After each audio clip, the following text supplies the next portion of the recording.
This is Gail Lecornec from the Brasiliance Heritage Project. Today is Thursday, 19th of December 2013. I am in Victoria, London, with Cristina de Mendonça Eastwood, born on the 19th of July 1948 in Rio de Janeiro, Brazil. Cristina, how it is for you to live in London today? Well, it's been a very exciting, ongoing journey, which happened because since I was a little girl, I lived by the sea in Urca, just under the Sugarloaf, the little tram. I used to see the tram from my window. And I've always been very connected to the sea and sailing. I used to see these boats with these flags. And I used to swim to the boats, knock at the hull, be fished out like a mermaid, and ask who they were, where they came from, how it was, where they lived. And I always had this feeling that my destiny was going to be somewhere else. People thought I was completely crazy because I said, I'm not going to live here. I'm going to go. But I didn't know where I was going to go, but I knew I was going to carve a destiny on my own somewhere else. And it's what happened through unexpected circumstances. It was a series of things because I came from on mother's side of the family, they were very traditional. Is that right? Is it okay? Is it okay? It's okay. Am I moving too much with my bangles? Yes. No, it's kind of alright. You see the movement. I'll try to move less with my bangles. Unexpected circumstances. Circumstances. I come from very different family backgrounds. On mummy's side of the family, they arrived in 1565 of Rio, very traditional family, but very into the arts, literature, culture, the theatre, and with great sort of expectations of, although we were very sort of arty collectors, you had to kind of behave kind of thing. And on daddy's side of the family, Venetian, Genoese, grandpapa came from Rio Grande do Norte, my great-great-grandmother was a Potiguara Indian. I think I have this kind of wild side and of laughter, of exuberance, of connecting to people, of trading, bartering. And, so all this was, kind of swimming around me. And also I worked out that unless I spoke quite a number of languages, because I didn't know what my final destination was, I better learn a lot of languages, so wherever I went, I could speak to the people, because I love talking. So by the time I was 15, I spoke fluently 5 languages, and then did courses on Nietzsche, Kierkegaard, Sartre, existentialism. I was the most boring young girl in town. I was a great athlete. I played volleyball for my country in the junior team. Brazil's very good at volleyball, and traveled the whole of Latin America with Fluminense. My family's got huge connections with Fluminense, and did water skiing. And Coca-Cola was filming in those days was huge bill posters. We're talking 1967, and somehow, don't ask me how, I was chosen to be the Coca-Cola girl for the summer sports promotion of Coca-Cola. So I did water skiing, which I did, I did the angel, I had my foot here, went like that, and then I went like that, had the ski like that, did the slalom, all those things. And then I did the sailing as well, in a Flying Dutchman with the son, a gorgeous son of a friend of mine called Georges Jobert. And would you believe it, in the 1967, for one day's work, I earned $300. That was amazing. But that was not just it. At the same, I was studying at Parquilage. I was doing fine arts and Latin American art history, which was fascinating. The same film production that was doing the Coca-Cola filming with Coca-Cola was doing a co-production with a 20th Century Fox film, and they approached me to ask if I spoke French. It's my second language. I was brought with the nuns, several French convents, because I never stopped talking, and they used to say I talk too much, and the next nun school scooped me because my team won everything. So, and I said, French, I'm fluent, it's my second language. So I became PR for this huge production for 20th Century Fox. And one day the producer Edouard Luntz, who's a white Russian who won with his film Les Cœurs Verts, the Venetian Film Festival, looked at me and said, Cristina, c'est toi. And I said, c'est moi quoi? So I became one of the 6 leading actresses of this 20th Century Fox film, plus I went on being the PR for the entire production. I think apart from the leading actors, I was the most well-paid person, and I was a teenager. Can you imagine how exciting was that? Anyway, opened and closed the houses of all these mansions in Rio because they wanted to film. And for me, that was a huge turning around of my life at all aspects, because it was, we already were sort of 3 years into the extreme right-wing coup in Brazil, dictatorship, the generals. And the film, I have no idea how it got through, was exactly this. We were children from the haute bourgeoisie. We had megabucks. We had no idea what to do with ourselves. We were bored to tears, and we were hellraisers. And where did we hang out? We hung out in the poorest parts of the country. Not only in Rio. I filmed for 3 weeks. In those days, Ilha de Sapucaia was a big rubbish dump, was a lixão of Rio. We filmed for 3 weeks there with the people. I arrived with a little handkerchief, my grief handkerchief, and this bus, with air condition, and the stench of the rubbish. I tell you, after 3 weeks of being there, I knew the people, I talked to the people, I just became part of that life, because every day I was there with those people who lived there. I no longer smelled the stench, and I met a mother and her little girl who lived there, and they followed me everywhere like a little shadow, and they asked me to take them out of there, and I said, I'll get your job. I rang all my friends. I said, you need a cook, do you need a cleaner? And she says, Christina, do you have recommendations? I said, no, I have no recommendations. I mean, where did you find this person? I said, a friend of a friend. Cristina, where did you find this person? I said, Ilha de Sapucaia. She says, you must be out of your mind. You bring me somebody who lives on the rubbish dump into my house. I said, but she's gorgeous. She has a little girl. We can scrub her together. I'll come and scrub her with you. We're delighted. She'll be fine. She's really lovely. Anyway, 3 weeks came to an end, and there she was with her little girl and this little suitcase bag thing. I'll never forget it. This was the biggest turning point of my life. She had a bath cap, a plastic bath cap, which came out like that freely. And inside the bath cap, there were polystyrene daisies that kind of danced around. And there she was, this little girl, ready for the life I had promised her, to get out of the rubbish dump.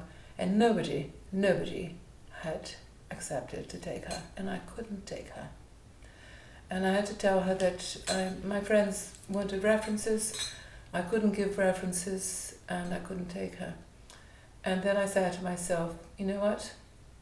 One day somehow, even if I help 2 people, this is what my life's going to be. But then culturally something very exciting happened, because we filmed for 4 months in the Nordeste. We filmed in the Farol do Mucuripe, which was in the red light district in Fortaleza.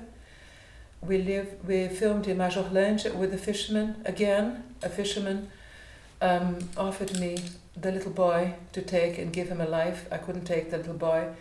But it was particularly interesting in Majorlândia in the red light district, because during the day it was, a place like any other. I would go there, I would have manicure, pedicure, and, meet the people. At night it was a red light district. But because I was open, close, a star for them, I had complete social immunity. I was uma estrela.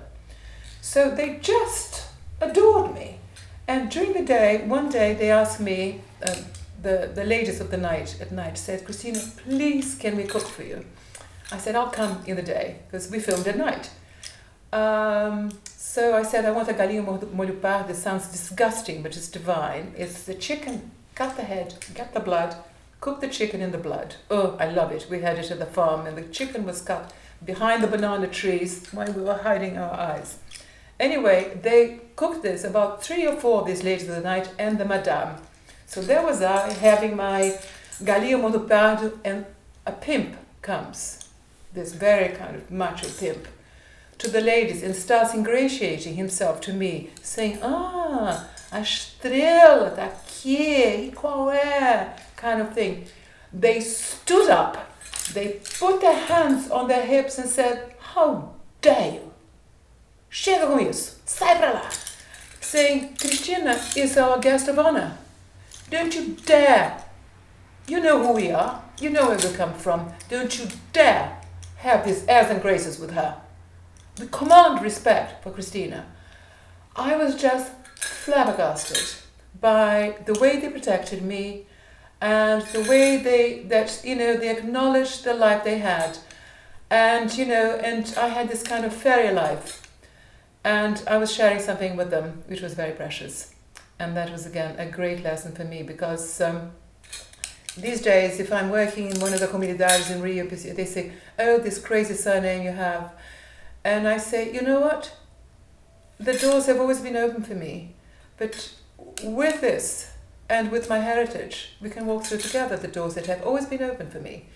And I think it goes back to this thing of culture, because if you come from privilege, you can actually engulf, and you have so many centuries of knowledge, of education, of training, which is part of your genetica, your genes, that if you have the enlightenment to share it with other people, it's just pure magic. You just go like that. And then before you can say knife, they're all kind of walking with you, You have to have a little bit of a vision and common sense. But then we filmed in Salvador, in the Alagados. I mean, I heard to my horror that these people are now in kind of horizontal favelas. They were housed on stilts in the poorest part of the city. Again, they were sort of fishing communities, so we filmed there. And after these months that I was filming in the Nordeste, I came back to Rio. The yacht club was just there. It was always the yacht club, sailing. I started telling everybody, you have no idea what I've seen. We must do something about this. You have no idea what's the world out there, the other Brazil out there. I didn't know it was out there. And they all, they're kind of, Johnny Walker, Black Labor, says, Cristina, você ficou uma chata. You're so boring. What's happened to you? So boring. Shut up. I said, don't cala a boca. I'm not going to stop talking. You have to listen to me. And they said, tell you what, you've become a communist. Why are you thinking about all these people? And I was so aghast. I couldn't believe. And I went on and on. Everybody I met, I said, você não tem ideia o que eu vi? And I went with the same thing, and they all of them had this feedback. I said, I'm going to go crazy here. I cannot I could no longer be the girl I was when I was living in Norfolk with a little tram, the yacht club and the nuns and everything else, completely kind of sheltered thing. I suddenly felt that I had come into a world that I had to do something about, and I had to talk to people, but I felt that I was very young. I think that a number of my contemporaries disappeared, etc. We all know what happened. And I thought, I need to go, I need to learn many things, and I need to come back and open all those doors, and so many people would walk through with me. So it's what happened. The day the filming finished, I had planned to come to Brazil on a lobster boat, because some of the friends of my family were the kind of the lobster kings in Ceará. I was going to, and they had 2 cabins, and I was going the lobster boat to Marseille. And then Daddy discovered that I was trying to elope again, and bought me a one-way ticket to Amsterdam, because I had rescued, in the yacht club, I saw a beautiful girl bawling her eyes out, crying at the bar. And when she stopped sobbing, I said, why was she sobbing? She said that her lover had abandoned her. She had no money to go back to Holland. She was living in a box. It's where the lover kept his sailing boats. He was a yachty. And she didn't know what to do. I said, I'll take her home. So she packed her bags, went home. Mommy said, what's happening here? I said, Ans is living with us. She says, there are 2 bedrooms, one for you, one for your brother. She says, she's in my bedroom. She says, There's one bed. I said, I'm on the floor, she's on my bed. My mother couldn't say anything because she was already there with her little suitcase. So she spent a number of months with us and she made things. So when I went to Europe, my mother asked me one thing, to stay with somebody she knew, that we knew. It was obviously Ans. So I actually went to Amsterdam to stay with Ans from Pothoven, who I had rescued, in the Jewish quarter in Amsterdam, Laurierstraat. And her fiancé was in films. They had a production called Lions Production. What I didn't know was that it was the beginning. They had just moved in together. They had this great big house they were decorating. There was no bath. When I arrived, I was put into a kind of bucket thing. I was given a sponge and a bowl, and that was it. And but shortly after that, they started arguing. She started throwing the furniture out of the window. She left, and I left with her. And this went on for a couple of weeks because I felt that if she was out, she was my friend, I couldn't be in. So whenever she had an argument with Tom, and she would leave the house, I would go as well. Which meant I got to know Amsterdam at night really well, because I wandered through the streets of Amsterdam all through the night. And every now and again I would come and knock and ask Tom if she was back. He said no, so I would go out again. So it was a kind of unusual way of getting to know a city by night. And then I befriended a couple. They had a Chinese, because very late, a lot of the things, apart from the ladies of the night and the windows and all that, we'd always go back to the ladies of the night. There weren't a lot of places that were open, and I didn't want particularly to blow all my money going to kind of restaurants and things, so I found a Chinese tea house and had tea and ate things, and then I came again and they kept saying, oh, why are you wandering the night? What's going on with you? Then I explained, they said, you know what? After a certain time we shut the restaurant. You can be on one of the sofas. So they became like my homeless rescue home, this couple. And I lived in Amsterdam. I arrived in July. I lived in Amsterdam for about 3 months. And once I had a letter for a model, a male model from a Brazilian in Amsterdam with an address. By that stage, I had bought a Bromfiets. A Bromfiets is a moped. It goes 35 miles an hour. It's red. And in Holland, you have special roads to go on this thing. And I had Aunt's little, I think that she stopped fighting with Tom and I was in, not out. And she had her little sister who adored me, pillion with me. So brum, brum, brum, because she knew this address and I didn't. We arrived there with this letter that I brought from Rio. And this very tall, stunning Dutchman looked at me this and said, who are you? And I said, I'm nobody. He says, why are you here? And I said, because I have this letter for this man. She says, what do you have to do with this man? I said, I've never met this man. I'm Brazilian. I've just arrived. I'm staying with, Laurierstraat, with the people from it. And he said, bring him in. So he brought me in with a little girl. It turned out to be a painter studio. He was one of the greatest painters at the time in Amsterdam. He became one of my closest friends because I wanted to study history of art in London. He went me to the Rijksmuseum, talked to me through everything. He took me to the Kröller-Mühle, which is the Van Gogh Museum, talked me through everything. He took me to the woods, taught me how to find mushrooms. He was a sailor. He went sailing with me. He became my most enchanting, protective wing friend in Holland, which was just amazing. All through this ghastly letter, it turned out that this guy, a Brazilian guy, was a con artist. He had conned a lot of people and he'd been his lodger. And there were a lot of people after him for money. And so, what an extraordinary thing that I should have that letter, then have all this art connection, which is what I wanted. And then he said I should go to Vienna, go to the Albertina, go to Vienna. And Ans knew an architect, painter in Vienna, who she called Chris Conrad Löw.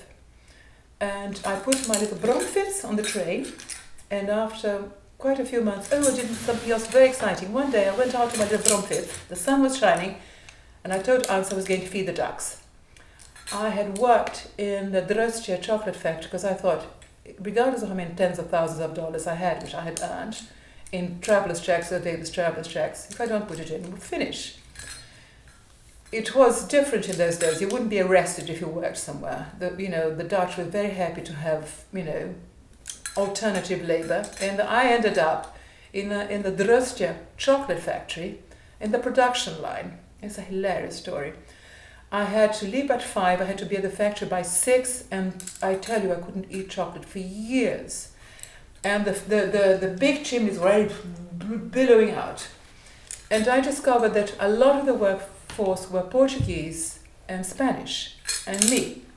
Anyway, I put my little bag there, and I was put on the production line, and I remember it was frogs. We were packing frogs. So I had to put a red frog, a silver frog, and a black frog, and this rolling thing. I was going completely mad of this repetitive thing. There was music. And then I thought, that's it, dancing. So I spoke to all the workforce, the Spanish and the Portuguese.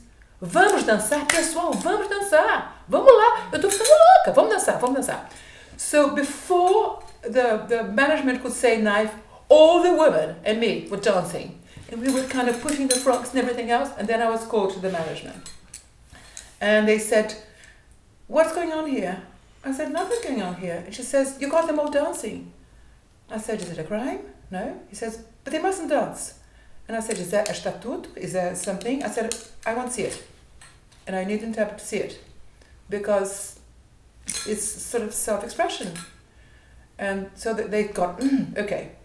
So we carried on dancing. The next day, they called me again. And they said, why are you here? I said, to earn money.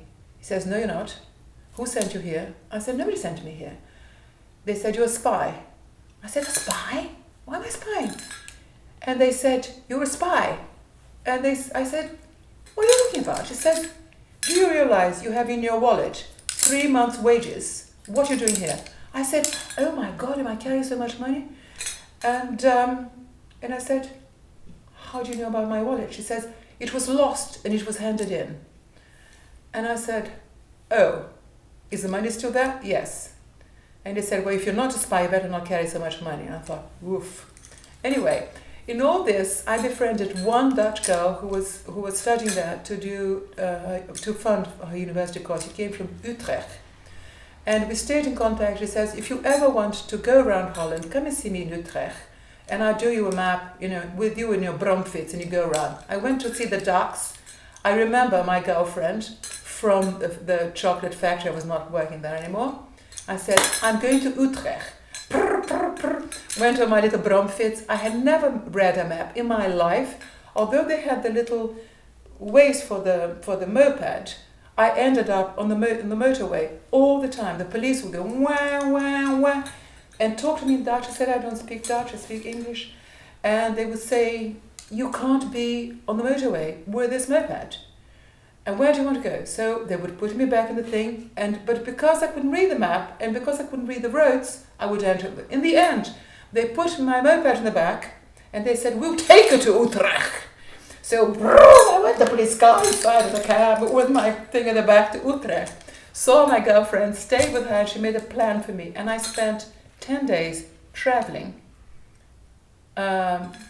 feeding the ducks, all the polders, with my little moped being the women who put petrol on my little moped had what we've seen in books all the time. They had those starched things here, the clogs, covered in coral and gold. I was in sort of 16th century Vermeer Renaissance times, putting in the little pump, this tiny little thing. And I had the money I had the clothes I had. So every now and again in the market, I'll buy some apples. It was summer, I'll buy cherries. I'll eat whatever I found. And I went everywhere for 10 days. When I went into the polders, those huge dams, the wind was incredible. I pushed the moped. It was the most extraordinary experience. When I went home to my girlfriend, she was in despair. She thought I'd been kidnapped. She thought I'd been killed because I went off to see the ducks and I bloody disappeared. And she said, Cristina, don't you ever do this to me again. What would I say to my mother? I said, my mother? I'm in Holland. She says, Cristina, your mother has telegraphed me. You know, I feel indebted to your mother. I said, oh my God. Anyway, I went to Vienna by train with my broomfits. And I heard that, you know, in Vienna they were very traditional. So I got a long grey navy skirt, and they also told me they wore hats. So I got a kind of Greta Garbo felt hat, navy. My moped, actually I'm dressed like my moped, red. I had my little suitcase, which is all I had, in the back of my thing, arrived in Amsterdam with my little moped at the back. I had 2 contacts in Amsterdam. One was a banker, because I worked for the International Monetary Fund thing in Brazil, a banker. And the other one was my girlfriend, the sculptor, architect. Because I couldn't get either on the telephone, and it was summer, Vienna was full, somebody gave me a name of inn, you know, sort of very sort of, and I drove there. The only thing was, no women drove mopeds in Amsterdam, certainly not with a maxi navy skirt, certainly not with a Greta Garbo hat. So the men looked at me and they crashed their cars again and again and again and again, like damn big concertina. So as I went through Vienna, I left this wreckage of cars behind me. There's a reason why I'm telling you this. And I arrived at this place in a very, I was told, horrified by my friends, the banker and the other thing. I should never have been in that part of Vienna. This was the worst part of Vienna. I would have been murdered, quartered, etc. Anyway, the guy who owned this place had been to Rio, had sliced a Rio, and I became the night act. Because in the evening, he would put the videos, he would put the music, and I would dance. While in the day I was going to the Albertina, looking at the museums, ringing both people, because the banker was traveling and my friend was doing whatever. Eventually, I got left a message for the banker, but it's a funny story on this as well. But the artist found me first, arrived with this white Saab. I followed him in my broomfits and moved into his studio, which is in this penthouse. He gave me a schedule. He says, Cristina, listen carefully to this. I have portrait sittings, I'm a painter, and I have friends. He had many lovers. He says, I'm going to give you a timetable when you cannot come back. I said, fine. So he gave me a timetable when he either had proper sittings for sculpture and things, or when the ladies were visiting him. So again, I needed to, by chance, I used to go to the Albertina, and then there was the Universitas Bibliothek.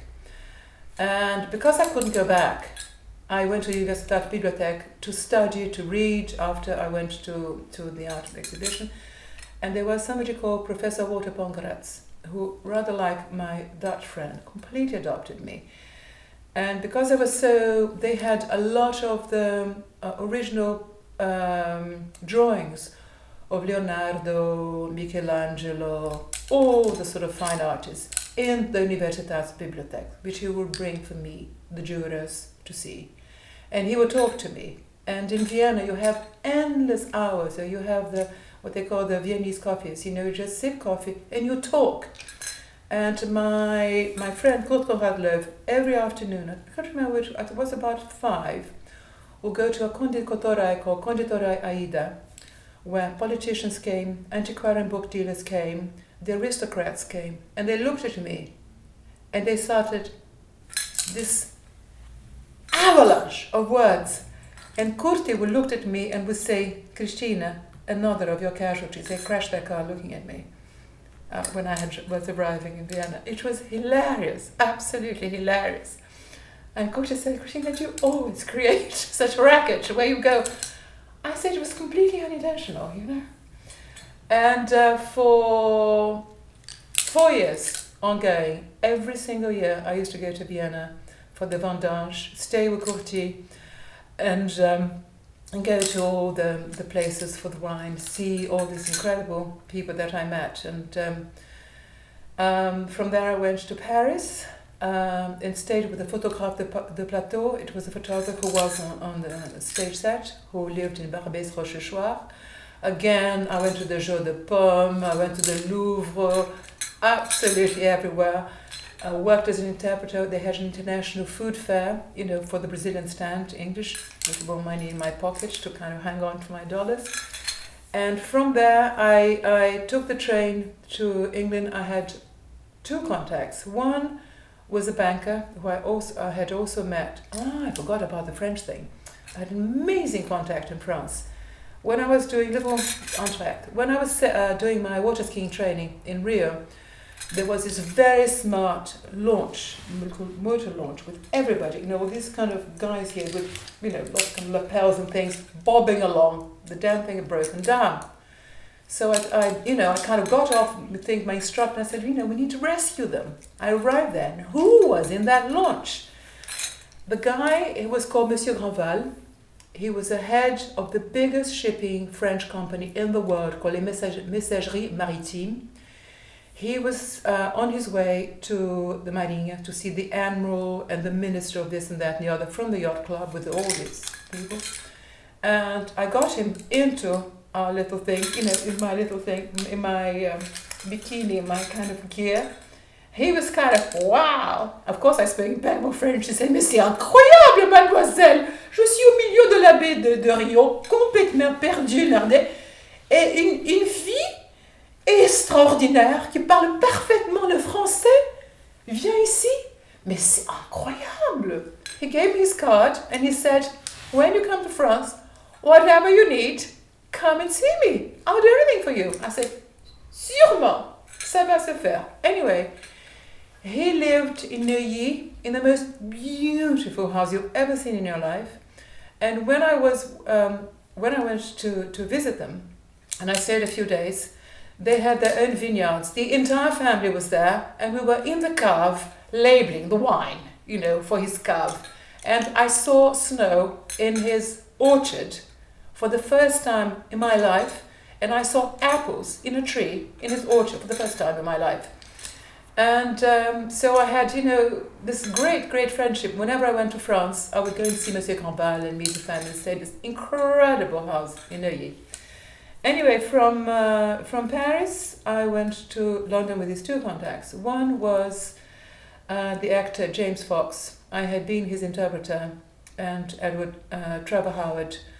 I never know how these things come my way, but it came my way. Again, I was incredible. I was a teenager. The Brazilian Secretariat, the Brazilian Prefeitura of Rio had these guests, all these kind of highfalutin guests, of a carnaval to act, a little je ne sais pas quoi, as though we needed it, for Rio. And I became in charge as a teenager of the British delegation. And one of them was James Fox, who was filming not Elvira Madigan. He was filming the film of that actress who Isadora Duncan with Vanessa Redgrave. And Trevor Howard was found in the middle of the Avenida saying, this is mad. He always escaped, fell in love with my mother. When he met me, he wanted to throw me out of the window because he was aghast that such a young girl was looking after him, Trevor Howard. And he said, I demand to be looked after by a proper person. I said, oh, am I not a proper person? He said, how old are you? I said, not telling. How old are you? Not telling. Anyway, I said to him, you know what? I'm going to do something for you. Do you like Lorraine Bacall? And he said, of course, she's my dearest friend. I said, well, I'm going to introduce you to the Brazilian Lorraine Bacall. He said, what are you telling me? She says, she happens to be my mother. Anyway, I took her to meet Mummy, my mother, drop dead gorgeous, looked like Lorraine Bacall. Anyway, Trevor Howard, real hellraiser, refused to be in the yacht club, in the Copacabana Palace, because whatever. He moved into one of the yachts who were doing the race Buenos Aires, Rio. And where was our house? In the Piscininha da Urca. And what did he used to do? Get off the boat in the dinghy, row to the Piscininha da Urca, step into my house, Mummy in her negligee. And he used to say, Eloise, with a glass of whiskey. He always had a glass of whiskey. I don't quite know what happened. I never asked Mummy. She's not with us anymore, so I can't ask, but she wouldn't tell me anyway. So, and James Fox, after the whole Carnival thing, wanted to go to the Amazon. And So he moved into our house again. My brother gave him his bed this time. And his father, who was a great, great impresario called Robin Fox, came to Rio because James had to finish filming Isadora Duncan. The whole damn thing, production has stopped. And James wouldn't go back. Said, no, not going back. I'm going to the Amazon. And then his uncle, who was going to the Amazon, great big Scotsman with a kilt and everything, staying in the Gloria. And I was everywhere with this, in the Gloria Hotel. We was going to look for butterflies in the Amazon. He came as well to try to get James to go back filming. Nope, not going back. Anyway, I met the family. James was staying with us. My aunt, who was a doctor, got all the jabs, everything. So we had this huge family collection.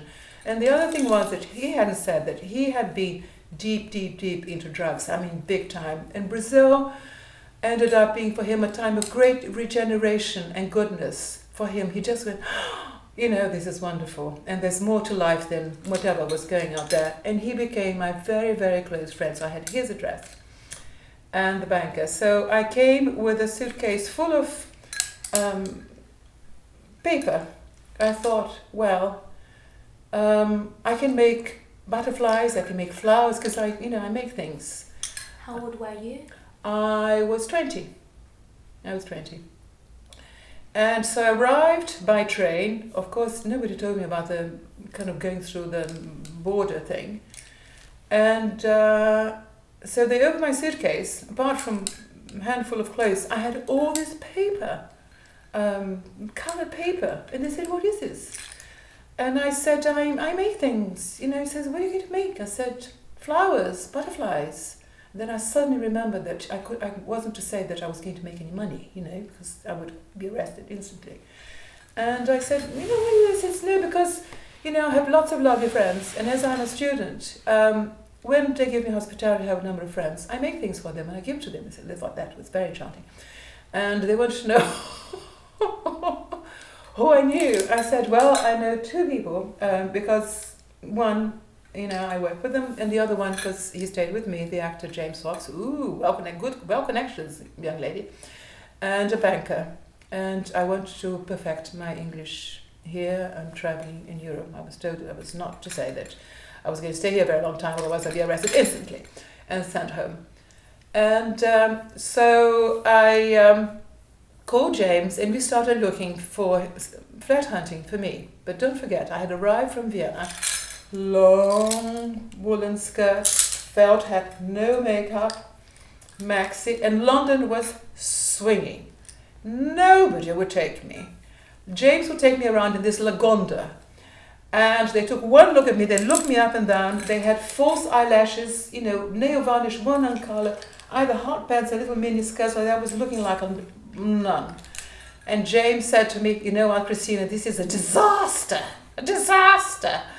And he says, what are we going to do? He says, I'm going to take you to Mary Quant. I'm going to buy false eyelashes for you, different color nail varnishes, and I'm going to cut your suede skirt. So he put me on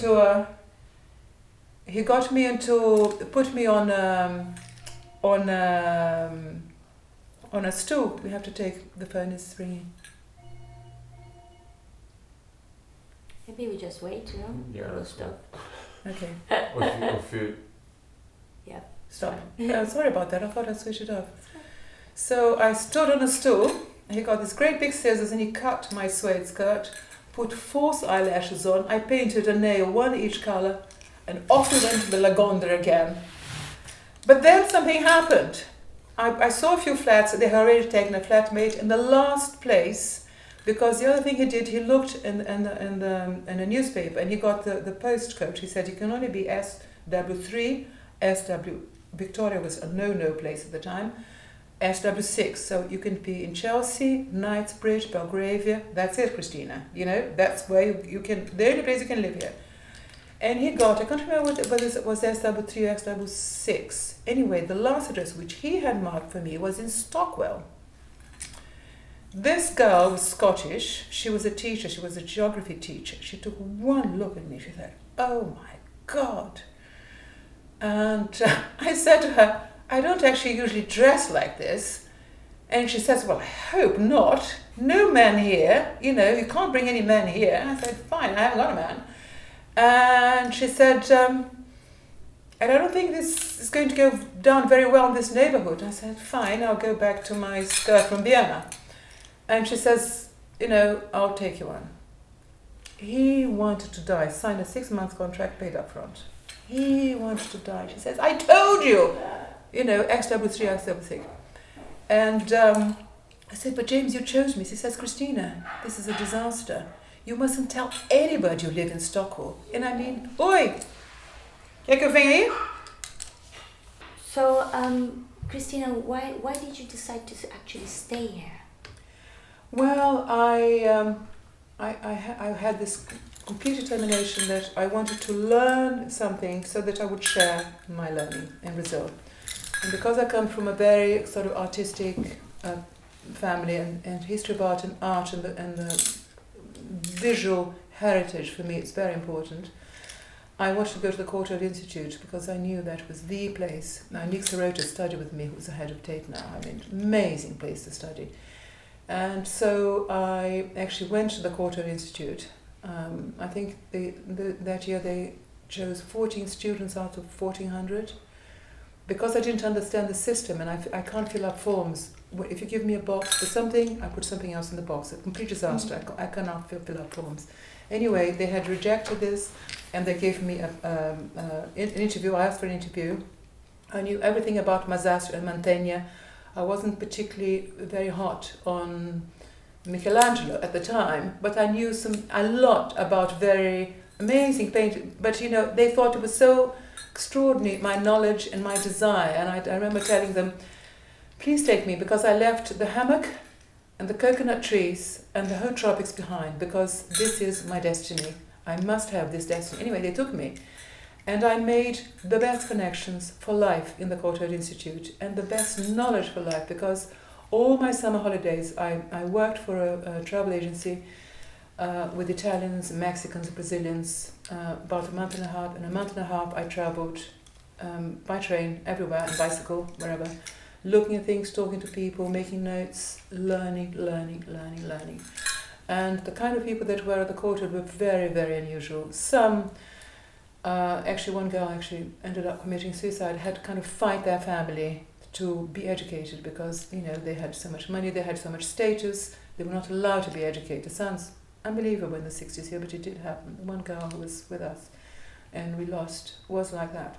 And obviously they took me to their homes. So, you know, I went to study in Gloucestershire and Wiltshire with my students. So right at the beginning, I went into the core of England. Away, away from any sort of ghetto culture, because I haven't come here to go into ghetto culture. I mean, I can have 200 million people of my own people, you know, I haven't. And so luckily I right from the word go, I had this very cosmopolitan connection in this country. And one of my great friends who was studying, because they had a restoration part, her brother was a musician and was a publisher of Faber Music, and he became my boyfriend. We was engaged to be married, and he used to I know Benjamin Britten, Tippett, and I used to go to the Opera Festival. I met Julian Bream, so I came straight into a world of musician and the arts in a very sort of fascinating level through my fiancé. And he was a classic scholar. We traveled the whole of the Peloponnese together, with him speaking classical Greek and with me dancing, because they wouldn't take any money for us. And I said, what do we give them? He said, why don't you, I had cinema, I'll dance. You know how the Greeks like dancing. What kind of dancing you do? Oh, I did Brazilian dancing, and then they did Greek dancing. And I always I have a lot of, I think my sort of Amerindian thing, I always have lots of pieces of silk, shawls, scarves. So, I kept giving silk scarves wherever we stayed in this trip. Anyway, Martin Kingsbury said that one of his composers had an opera commissioned by the English National Opera by the Earl of Howard, who's sadly not with us anymore, was at Eton with my husband and was also in the Foreign Office with my husband. My husband was born in 1922. He was a lot older than me. Fascinating, absolutely riveting man. And so he introduced me in his house in Lonsdale Square in Islington to this composer, and I knew the moment I met him, I was going to marry him. I actually wrote to my mother, who was in Brazil, and say, Mummy, I hate to tell you, but when you come back, I'm going to be engaged because I'm going to get married. And I said, my future husband doesn't know, but this is exactly what's going to happen. And we got married. We met on the 14th of February. We were married at Eton Open Day, the 4th of July, St Paul's Knightsbridge. I fainted at the altar. I was so emotional. There was a full eclipse of the moon and the sun. Everything happened that day. And although I was his third wife, I got the Vicar Harris, to whom I gave a box of cigars. And he said that the Holy Ghost had sent me because he smoked cigars and the cigars had just finished that day. He said, my dear child, what can I do for you? I said, I want a nuptial mass. And he said, my dear child, you're going to be the third wife of this man. I said, what about, there must be a way. He says, I got it. Instead of saying, I will, I'm going to say, have you taken? Instead of will you take, have you taken this lady? But because it was Eton Open Day and he was the vicar for Eton, this fabulous Franciscan friar, Father Angelo, actually held the nuptial mass in St Paul's Knightsbridge for me and my husband. How exciting is that? So that's how my marriage started. Fainting and full eclipse of the sun. It all went dark, yes. So that was it, yeah. What year was that? 1974, 4th of July 1974. And what year did you actually arrive in London? I arrived in 68. I arrived in 68. I did all this. I did Paris, Vienna, Amsterdam, London. I spent my first Christmas here. When the man landed on the moon, I was with the Fox family sitting by the feet of James and Robert Fox's father, Robin Fox, in Cookfield, and we watched together with the Fox family the man landing on the moon. My first Christmas was spent with the actors, the Fox. My first birthday was spent with them. Amazing. They had a place in Eaton Square. I met Robert Morley. I met David Niven. Quite remarkable. So when you got married a few years later, yes. What became your profession then? Well, I already had a profession. I used to do simultaneous interpretation. I used to teach these things. I never quite know how these things come my way, but they do. I used to teach the head of Rio Tinto Zinc. High-fly executives who were being flown to Brazil were catapulted at me because they had no time to learn. There was, mega intelligent guy who needed to learn on the route fast. So they were thrown at me. I had them sitting on the floor, reading poetry, music, dancing with me. I gargled with laughter with all the mistakes, because I said, number one, you need to hear the intonation of the language. Number two, you need to lose your inhibitions, otherwise you never open your mouth. So you're losing them with me. I'm going to roar with laughter, and you're going to carry on talking. Okay? I only spoke in Portuguese to them. They loved the lessons. I used to go to their offices because, these guys are so busy. The guy from Reuters, Alcizar, in BOC. I had a trading company. I used to do simultaneous interpretation for the Italian, for the Istituto Commercio Estero, because I'm fluent in Italian. So when the clients that I used to be simultaneous interpreter for came here, I had a retainer with them to look after their businesses here, because they liked, I'm a born sort of wheeler-dealer trader. I eavesdropped. Twice I was offered to be a spy. I'm not going to say why, just in case it cut my head off. Because people were quite intrigued by, you look at this and you say, I'm a complete idiot with all these bangles and the flowers and things. But I have great curiosity of how people behave, of people's reactions, of people's cultures. I have a very inquisitive mind, and I see everything, I hear everything. So the way I used to do this was, let's say you're my client, I'm talking to you, but what I'm telling you is what is going on around. And I used to brief them before. I said, the way for you to finalize this deal is for me to feed you all the information because you're Italian or French, Portuguese, whatever you do, we're in England, don't start screaming and shouting and showing any expression. Be as cool as you can. I'll feed you all the information. Then we move out and then we exchange and I'll guide you to negotiate so you get your deal. So I used to do incredibly well with that because I had this sagacity of mind, which is a gift that's been given me, to guide them. So, I then used to look after the businesses here. So that's the business I had. But the other thing was amazing was that we were married 3 weeks. We were living in this Edwardian house by my husband's cousin. Fabulous house in Chiswick. Her house was by the river. And the bank called my husband. And I said, I'm coming as well. And he said, it's all gone. And my husband said, shares, gone. Harry Moore, gone. My husband had gone through inheritance. There was nothing left. And I said, fine. So his mother, who was 90, Lady Eastwood, he called his mother and said, Mummy, it's all gone. He said, come and see me. So we went to see Lady Eastwood's house in Gloucestershire. It was a beautiful house. And she says, Cristina, I'm going to do Tom's side of the marriage. So every month I used to go to stay with Lady Eastwood and I had all the bills for the whole house thing. I would pay my share and Lady Eastwood would pay my husband's share. This is how my marriage started. And I was 24 and my husband was 52. So that's how our marriage started. How unusual is that?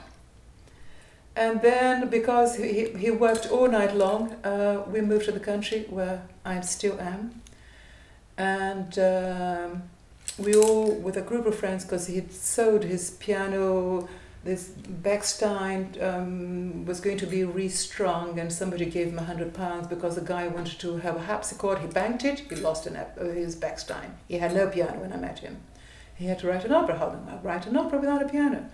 So for his birthday, I organized, all the friends made a donation and we bought a Bowood piano, which I still have in my house. And I used to lock him and feed him and say, and I became his muse. It's very exciting. And from the day he met me, he became a bit like Mio. 99.9% of all the work he composed was to do with Brazil. He wrote the most beautiful piece for flute and guitar about Urapuru, the little bird, which has got magical things of sexual prowess and longevity, and you have the feather and you put the feather and it never sings and all that. So it was a very, very, very fascinating, we were both very bohemian.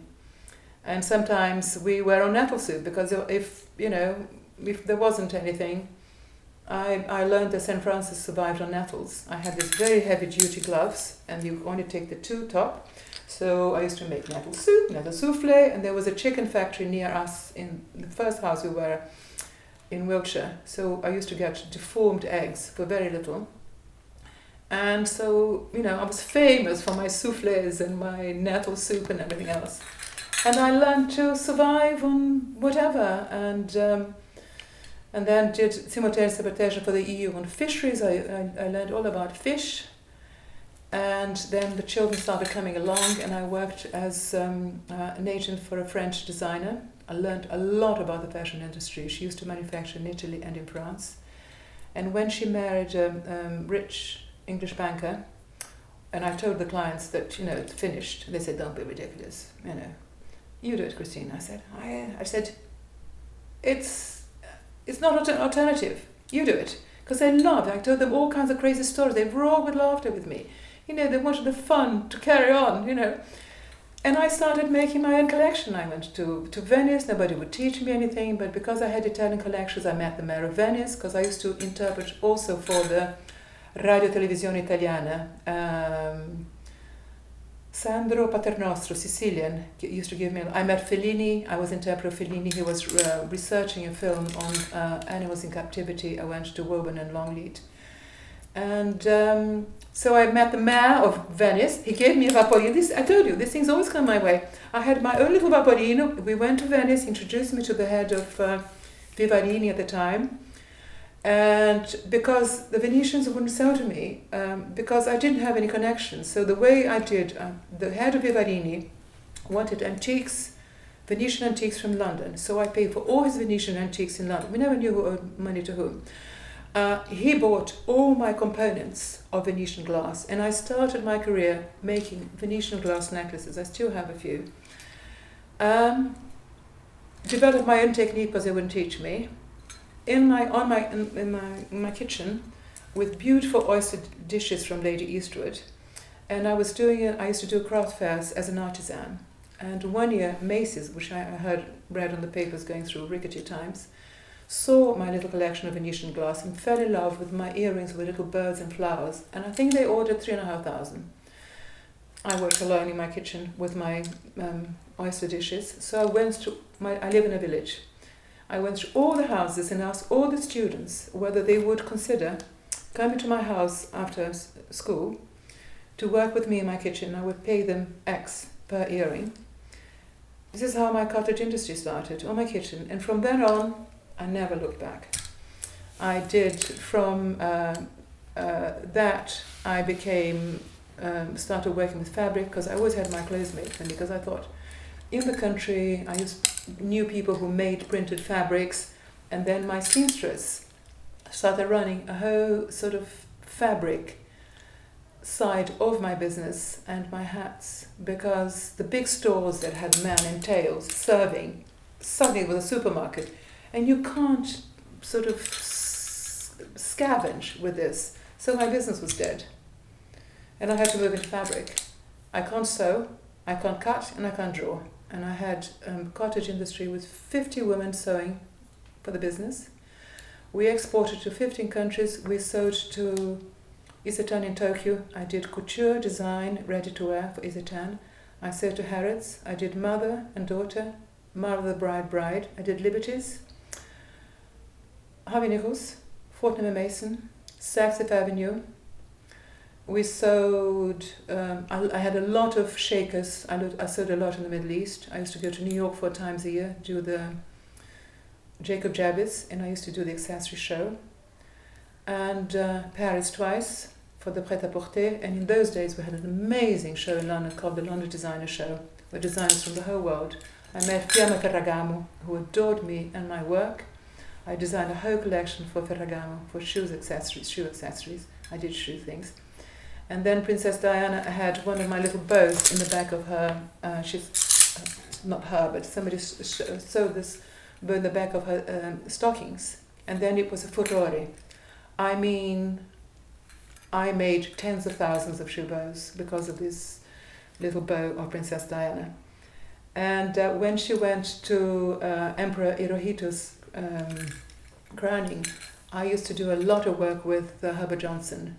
They were next to Sotheby's in Bond Street, and Sylvia Fletcher was a great miller, and I used to work together. And the little bandeau that she made with the voilette, Sylvia Fletcher and I sort of worked out together, and I actually made it. Because, as you know, the Japanese don't wear hats. And I knew that because I did a lot with Tokyo, with Isetan in Tokyo. And so that's how my cottage industry started. And is this what you still do today? Well, I do it now. Every now and again, I would do a collection of hats for a catwalk show, for a fundraising event, or for an art gallery. I'll come in as a milliner. I did one in the Black Swan in Frome. The whole theme was Victorian Gothic and Shelley. And in my travels, I'd found a milliner in Grasse, whose family had been going since 1829. I bought several hats from her, and I told her that I made hats, but if you make hats, you buy hats. And she gave me the run of her collection from her family because she had terminal cancer and she had boys and she was going to shut her business. So I bought a lot of feathers and birds and antique veiling from her over a number of years. I mean, I have exquisite pieces from her. I mean, a lot I did for Fortnum's, because for 10 years my work was exclusive for Fortnum & Mason under, the lock and key. And I worked with Claudia Vignale for about 10 years. She was a buyer. I worked very close with a merchandiser, April Glasborough, who's the merchandiser of Harvey Nichols now. We started working together when she was the buyer for Liberties. My daughter was newly born. She's 30 now. So April. Sorry, excuse me.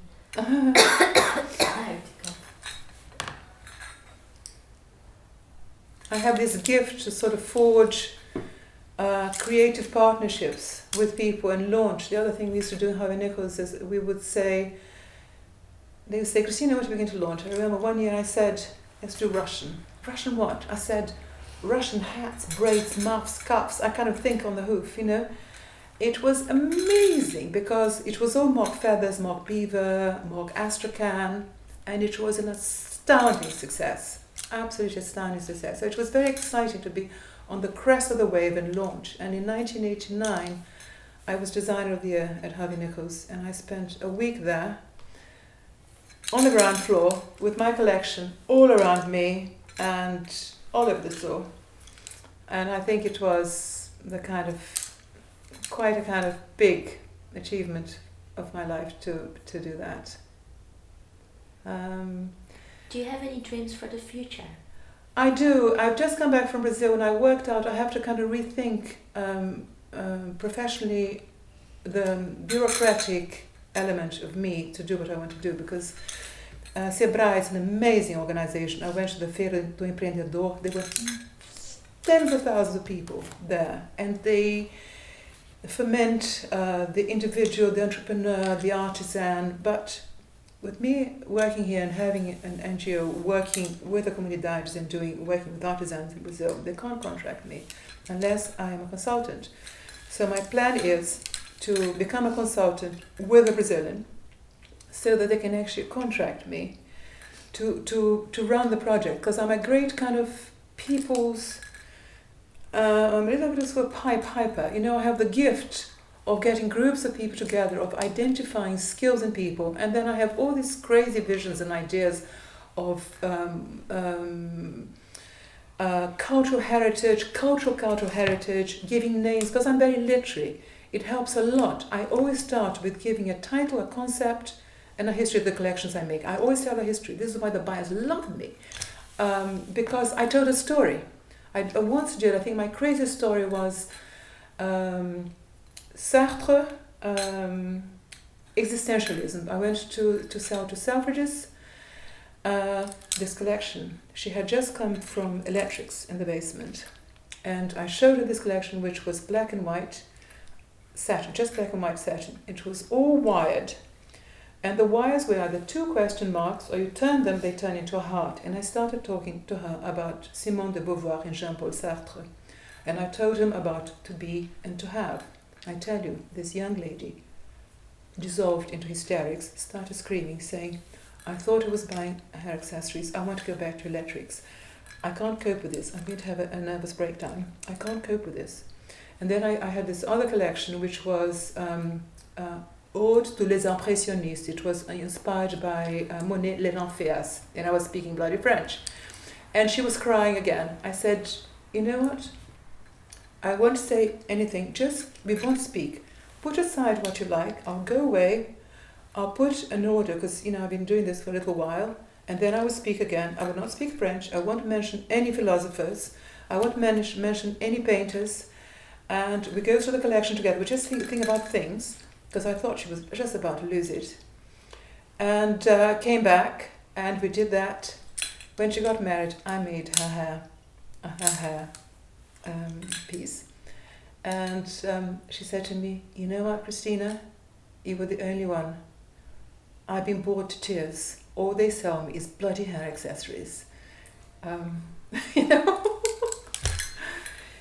when I used to sell to Neiman Marcus, I was always the last one they sold, because I had all these stories to tell.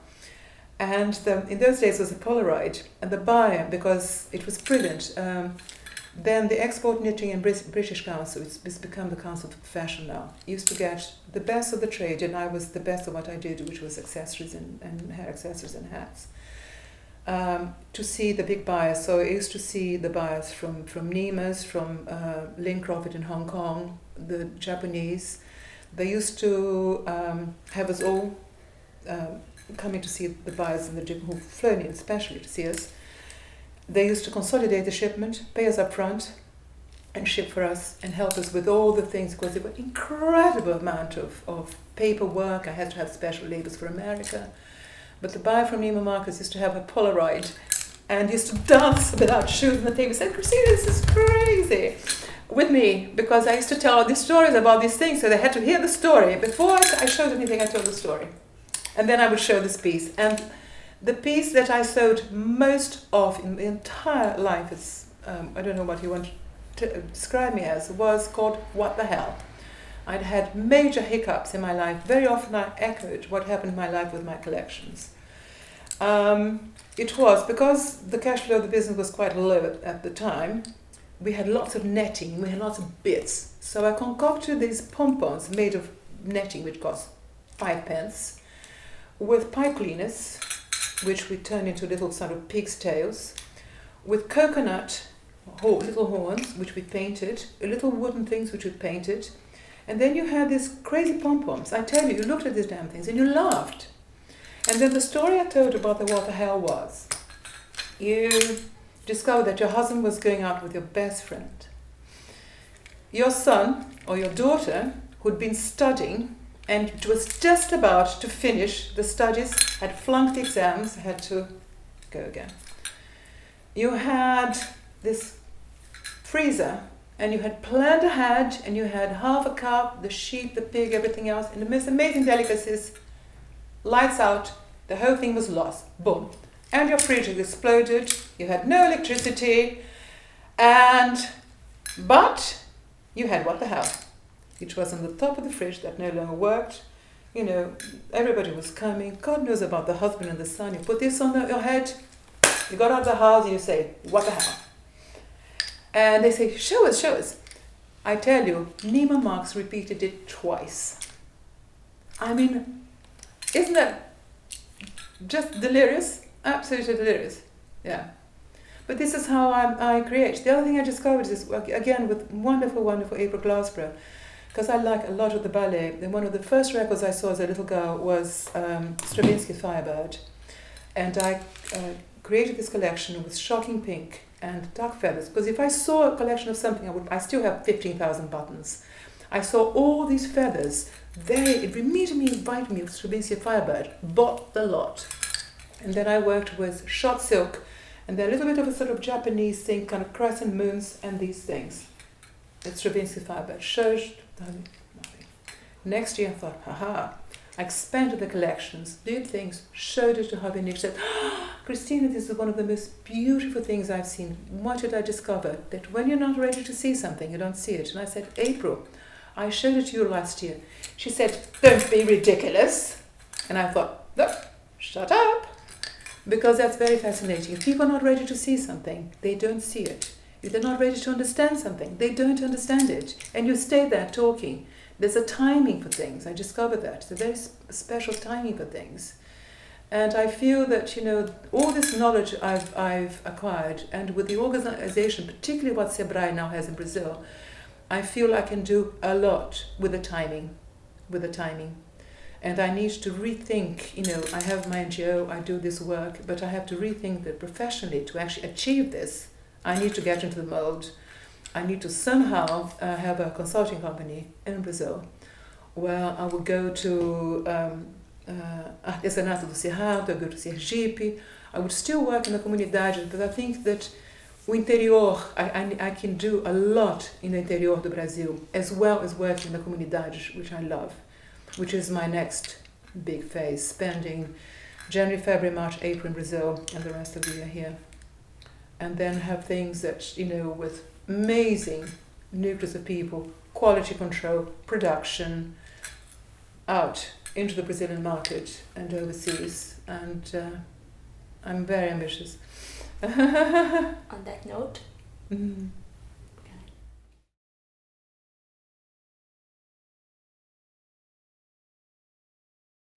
your name, profession, and how do you see yourself, Cristina? Cristina Eastwood.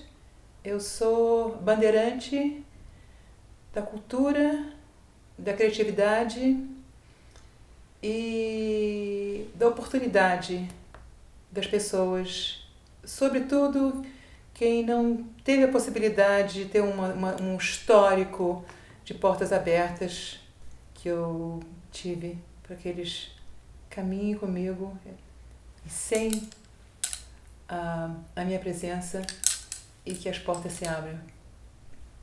É assim, uma missão inclusiva e também de capitalizar os dons das pessoas. Eu adoro toda a parte do que é feito pelas mãos, o artesanato, do mais sofisticado ao mais tosco. Eu acho que isso também faz parte dessa missão de lançar pelo mundo essas mãos talentosas e essas vidas, essas famílias.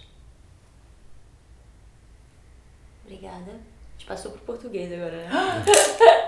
Tudo bem, não tem problema. A gente vamos continuar então, né? Tá. Todas essas em português. Vamos. Fica diferente. Ok. A próxima pergunta é sobre migração. Quanto tempo você está aqui e como foi se adaptar a Londres dentro de 1 minuto? Eu estou aqui há muito mais de 40 anos. Já fiz as contas, são 45 anos. Mas eu acho que quando você tem essa curiosidade pelo ser humano, eu nunca me senti pato fora d'água em nenhum lugar do mundo, porque eu já vou falando, pesquisando, vou andando, vou me conectando, vou aprovando, sabe? Eu estou sempre... E quando as pessoas dizem, eu nunca me sinto perdida, porque eu gosto de observar tudo, os sapatos, as roupas, os cheiros. Então eu viajo com as pessoas, onde eu estou viajando. Então para mim foi uma viagem extraordinária. E uma vez uma senhora amiga da Lady Eastwood, muito, muito elegante, disse assim: "Oh, you poor child, so far away from home. Poor child." Disse assim: "Oh, pobre criancinha, tão longe de casa." Eu disse: "Imagine, não! A Inglaterra é uma fonte de surpresas encantadoras e maravilhosas para mim." Ela pensou assim: oh. Ela queria me fazer assim, pô, assim, esse negócio de pô não é comigo, sabe? Cai fora. Excelente. Ok. Carry on rolling. Yeah, carry on. The next question, a próxima pergunta é sobre Londres. O que você mais gosta sobre Londres? Eu gosto muito de Londres, essas multividas que as pessoas têm. Aqui você pode ter círculos e círculos e círculos e círculos de amigos, que ou você muda, nos outros países você tem aquele círculo de pessoas, você fica agarrada naquilo. Aqui não, há uma fluidez na comunicação das pessoas e os mundos das pessoas, as amizades que você tem, de todas as maneiras, cultural, social, racial. Eu acho que isso e a grande liberdade de pensamento das pessoas que eles têm aqui é uma cidade total e completamente não burguesa. E isso te dá uma força vital extraordinária. E depois essa cidade é uma cidade profundamente inovadora e de vanguarda. Então eu gosto da dicotomia da tradição e a contradição da vanguarda e inovação. O que eu criei como estilista britânico, com a bandeira britânica no meu peito, né? Eu não teria feito se eu estivesse trabalhando nem na França, nem nos Estados Unidos, nem na Itália. Isso, impreterivelmente. Yeah.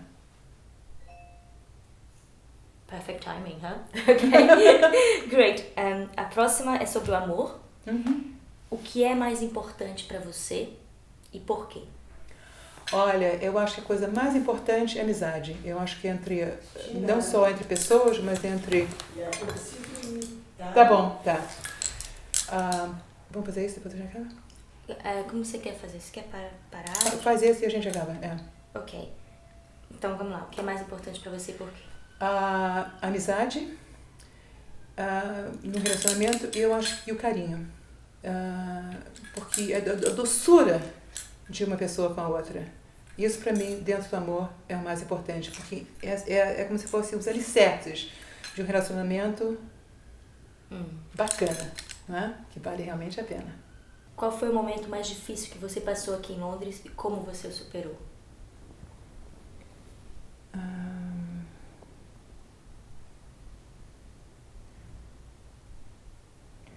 Eu acho que foi quando o Sir Anthony Blunt me chamou no Cultural Institute e me perguntou se eu era uma grande arteira, eu disse que não. E ele me disse que eu jamais ganharia teria meu ganha-pão sendo uma historiadora de arte, que eu era profundamente literária, não acadêmica, e eu quase morri. Mas ele me disse, espera aí, Cristina, você é linguista, nós vamos, muito poliglota, nós vamos apoiar você e para você fazer estudos literários e recomendar que você passe eu já estava no 2º ano de História da Arte, para uma outra universidade sem perder um ano. Mas quando ele me disse isso, meu mundo desabou, porque eu disse, como? Era isso que eu queria, estou aqui, consegui. Então esse foi, mas eu entrei pro Bedford College e então aprendi do mundo literário tudo que eu tinha aprendido do mundo visual e me deu assim uma abertura e aprendi linguística sobre a história da língua, das palavras. Então me deu maior fonte de comunicação. Conheci o Professor Hale, que foi um dos grandes personagens para salvar a Veneza. Minha avó era veneziana. Então eu entrei no mundo de história e de cultura e outro dimensional que eu jamais teria tido se o Sir Anthony Blunt me disseram que eu não era acadêmica, que eu entrasse pela língua. E passei a ser intérprete simultânea de muitas conferências. Perfeito. Última pergunta, de uma forma bem resumida, você pode me dizer o que é a vida? A vida são as pequenas coisas de todos os dias, que você constrói todos os dias. E eu acordo e coloco direto o sol no coração. E eu acho que a vida é ter o sol no coração, porque eu vejo essas pessoas muito humildes com quem eu trabalho, as pessoas muito humildes, onde eu cresci no campo, que elas têm o sol no coração e nós somos todos iguais. This is a bruxinha de pano. And when I was a little girl and I used to spend all these months in our little farm, we used to go by chopper train, sort of steam train. When I came home to Rio, and I used to hate coming home here because the farm was so wild. My aya, my nanny, who was from the Nordeste, from Rio Grande do Norte, used to make for me bruxinhas de pano and dress them and put them on my bed. So the only desire I had to go back to Rio was to see the bruxinha de pano that my babá, Apollonia, had made for me. And this is made all over Brazil and it's pure magic. I just adore this.